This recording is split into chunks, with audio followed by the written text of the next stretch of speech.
Hello everybody, you're welcome back again to the Reggae Appreciation Society. In the history of the reggae genre, no other single individual is endowed with the equal measures of influence, genius, vision, talent, and mystery as embodied by the incredible Augusto Pablo. Reggae musicians have always had the defining quality of being colorful, boisterous, and outspoken characters, but Augusto Pablo was cut from an entirely different cloth. He was part of a small group of Jamaican artists that can be boldly described as the architects of the island's music as we know it today. He was not only one of the pioneers of roots reggae, but was among the founding fathers of dub. But for all his success and fame, he was a proud introvert who shunned the spotlight and chose to live a reclusive and quiet life in the rural hills outside of Kingston, meditating and praying to Jah.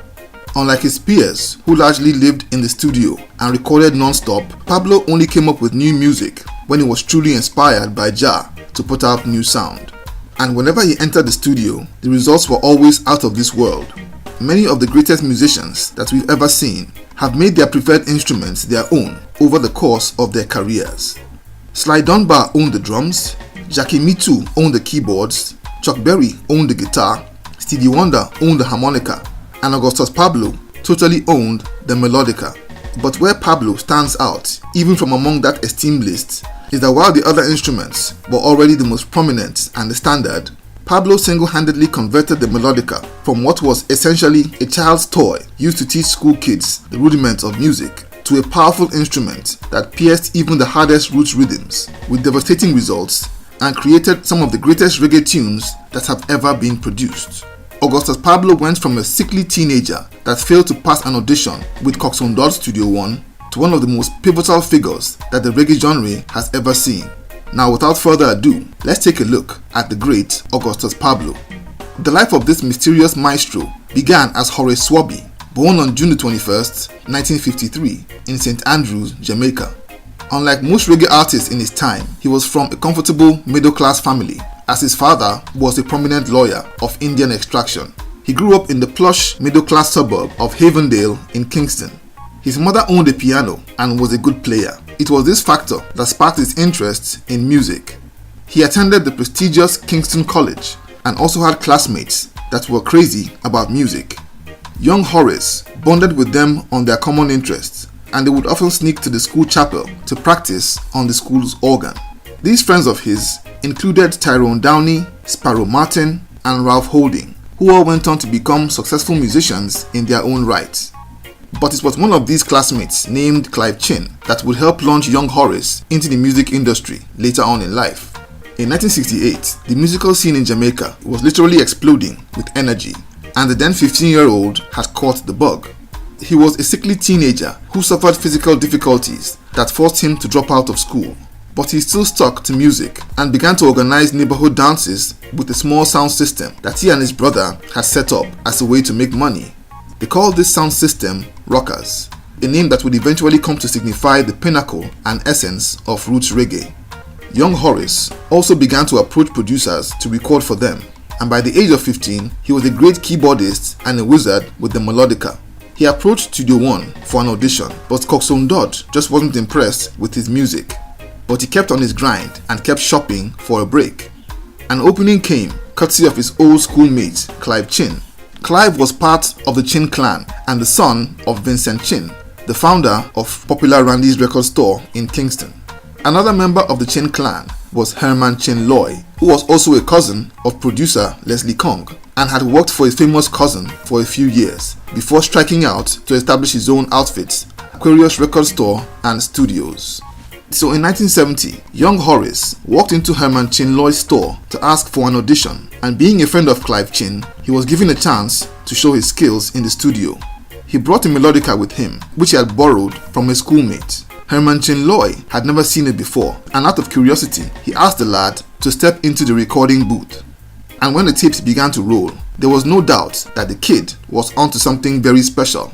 Despite everyone in the studio pouring scorn on the strange sounding instrument, Herman loved the sound, and the result of that recording session was the song Higgy Higgy that was released under the name Augusto Pablo, a moniker that Herman Chin Loy had often used for instrumentals released under his label. Herman Chin Loy's foresight saw him record several successful singles, such as Still Yet, The Mood, and Pablo at Home, all brilliant tracks, with Pablo's laid-back and ethereal melodica, perfect foil for the excellent rhythms. Pablo would join Mikey Chung's band, Now Generation, as a keyboardist for a while, and after some time, he moved from Aquarius to join forces with Clive Chin, who had by then established his own label, Impact Records. Clive had put together a rhythm meant for a singer, but when the said singer's vocals didn't make the cut, Pablo came to the rescue with some mesmerizing melodica play, and the result of that session turned out to be the smash hit named Java, a seminal work that was rated Best Instrumental in Jamaica in 1972 and is still regarded as one of the greatest of all time. After releasing a slew of beautiful tracks like the flawless Cassava piece, he released his debut album titled This Is Augusto Pablo in 1974, a lovely collection of songs, and was the first of his many masterpieces. His startling and awesome use of the melodica popularized that instrument in Jamaica and even inspired the likes of Glenn Brown, Leroy Horsemouth Wallace, and even Peter Tosh to give the instrument a go on their own records. In that period, Pablo and his brother established the Rockers record label, and one of the first artists that they recorded was Jacob Miller, who they had first discovered hanging around Studio One some years earlier. By 1975, Pablo had begun to collaborate with the inventor of dub, King Tubby, and that collabo unleashed the phenomenal Ital Dub album, an album that wasn't just among the earliest in that genre, but one that helped drag dub into the mainstream of reggae music. In that same year, Pablo discovered a young singer named Hugh Mundell and took the boy under his wing, quickly becoming his teacher, mentor, and producer. Pablo was extremely busy heading into the late 1970s, not only as an artist, but as a producer, crafting an unbelievable stream of hits for the likes of Genio Delgado, I. Roy, Jacob Miller, Hugh Mundell, and so many more, including Fred Locks, for whom he produced the classic song Black Star Liner. Pablo's influence was also instrumental to inspiring the making of the Jamaican classic movie Rockers. Rockers movie director and producer Ted Bafalocus had heard reggae for the first time at an Augusto Pablo show in New York in 1975 and fell in love with the genre. The movie even got its name from Pablo's outfits in Rockers sound system and record label.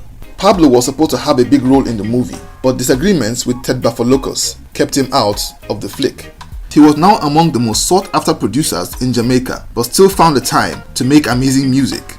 And in 1978, he unleashed his magnum opus in the fabulous East of the River Nile album that was recorded at Lee Scratch Perry's Black Ark Studios. Pablo's form in the 70s was simply unstoppable. He was not only a phenomenon in Jamaica, but his music was literally setting the world alight, with Europe, Japan, and the US having his strongest fan bases.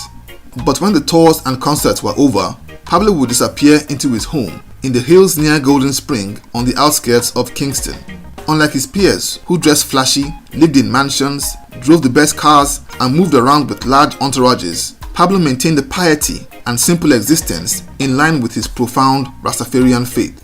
By the 1980s, the huge shift in musical tastes from roots to dancehall saw his imperious form take a little dip, and after 4 solid albums between 1980 and 1983, he took a little break from recording, waiting for inspiration from Jah, and made a comeback in 1986 with the amazing Rising Sun album. The album was a monster hit that reignited his dominance.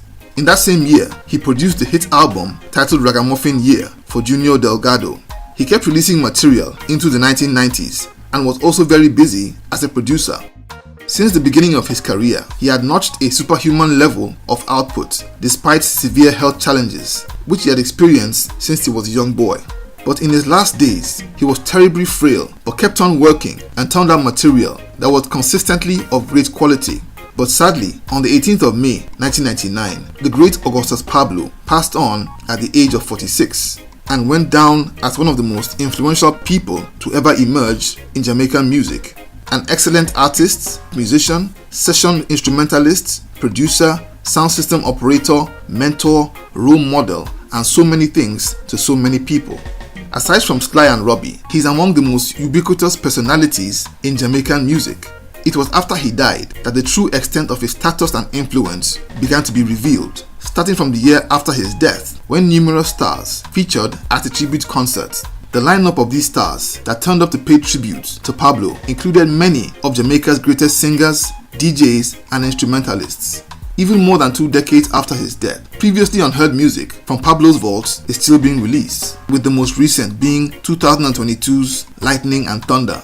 There's still so much that we don't know about the person and life of the mysterious man who was born uptown but chose to live a Spartan life in the hills. But one thing we are sure of is that his phenomenal body of work speaks for him as one of the true legends of Jamaican music.